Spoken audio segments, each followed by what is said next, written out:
अभिवादन स्वीकार कीजिए ब्रजेश मिश्रा का। और आप देखना शुरू कर चुके हैं द डिबेट। बहनों भाइयों, प्रधानमंत्री कार्यालय का नाम अब सेवा तीर्थ होगा और राज्यों में जो राजभवन है जहां राज्यपाल रहते हैं और उनका दफ्तर चलता है उसका नाम अब लोक भवन होगा। वैसे उत्तर प्रदेश में ऑलरेडी एक लोक भवन है जहां से मुख्यमंत्री कार्यालय चलता है, लेकिन अब जितने भी राजभवन हैं वो सब लोक भवन के नाम से जाने जाएंगे। उनके नाम बदलने की प्रक्रिया शुरू हो गई है।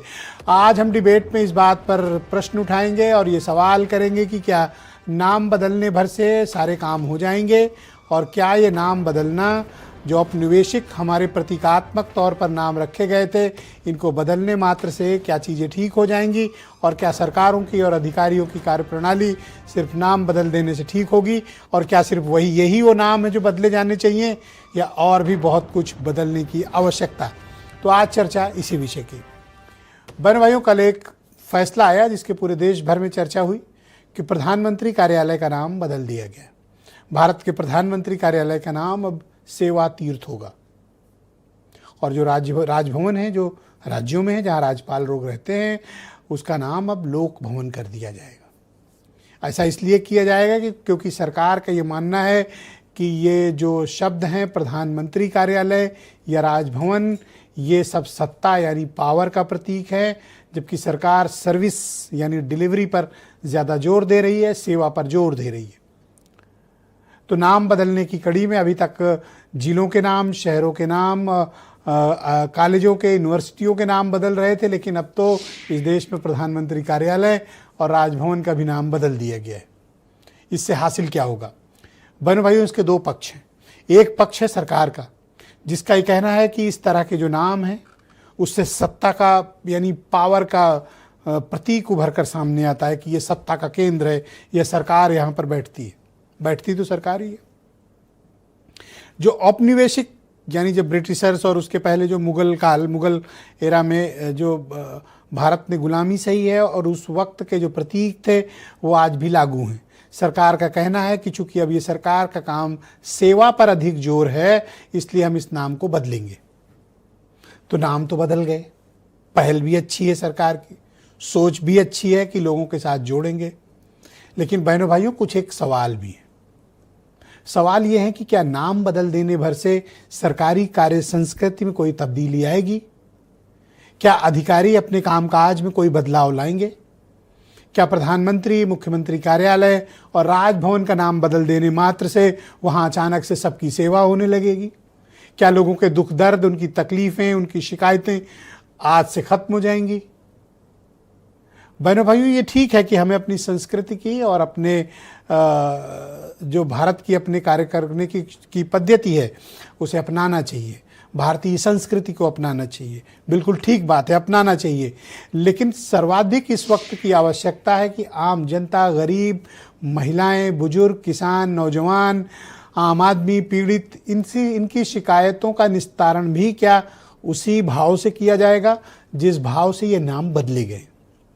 बहन भाइयों, सरकार का ये प्रयास सकारात्मक मैं मानता हूं कि सरकार इस नाम को बदलना चाहती, लेकिन मैं उसमें कुछ चीज़ें जोड़ना चाहता हूं कि कार्य संस्कृति में बदलाव की बेहद आवश्यकता है, खास तौर पर अधिकारियों के।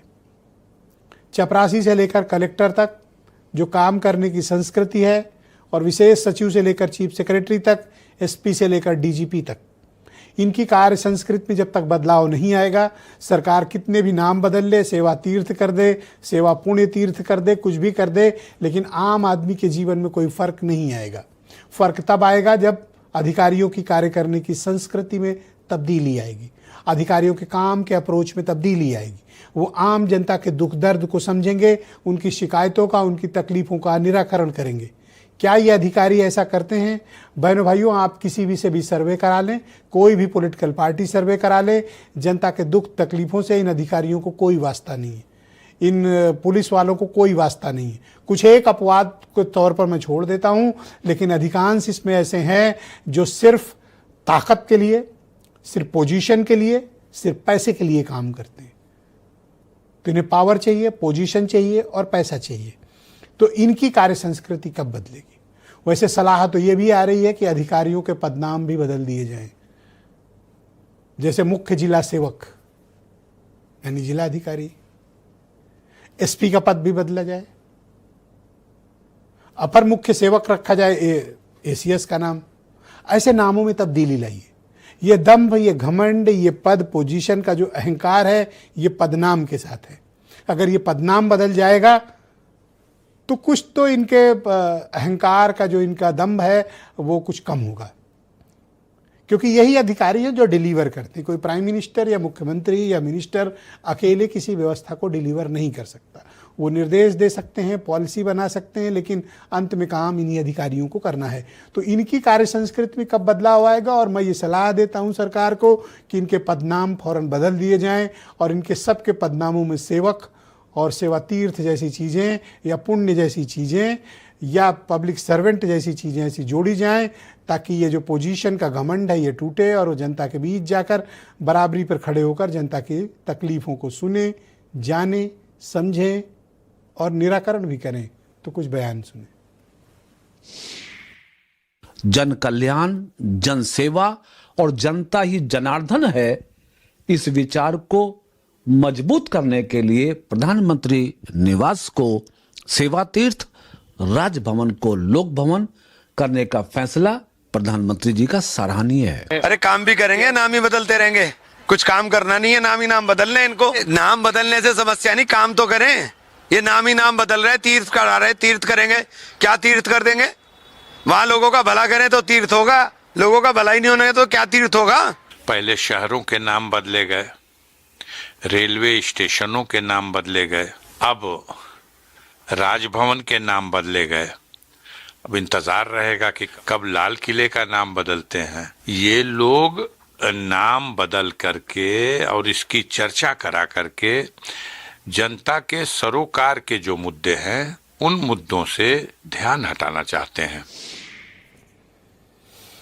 तो बहनों भाइयों, आज की इस पर चर्चा को आगे बढ़ाएंगे संजय चौधरी, उत्तर प्रदेश में भारतीय जनता पार्टी के प्रवक्ता हैं, डॉक्टर आशुतोष वर्मा समाजवादी पार्टी के प्रवक्ता हैं, मनीष सिंघवी उत्तर प्रदेश में कांग्रेस कमेटी के प्रवक्ता, ब्रजेश शुक्ला देश के जाने माने पत्रकार हैं, नीलू रंजन जी हमारे साथ दिल्ली से जुड़े हैं, बहुत ही जाने माने पॉलिटिकल एनालिस्ट और बहुत ही ख्यातिलब्ध पत्रकार हैं, और अनिल दुबे राष्ट्रीय लोकदल के महासचिव। आज स्टूडियो में आने के बजाय उन्होंने घर से बैठना ज़्यादा मुफीद समझा है। और वीरेंद्र सिंह जी हमारे स्टेट हेड, बहुत शुक्रिया आप सभी का, धन्यवाद।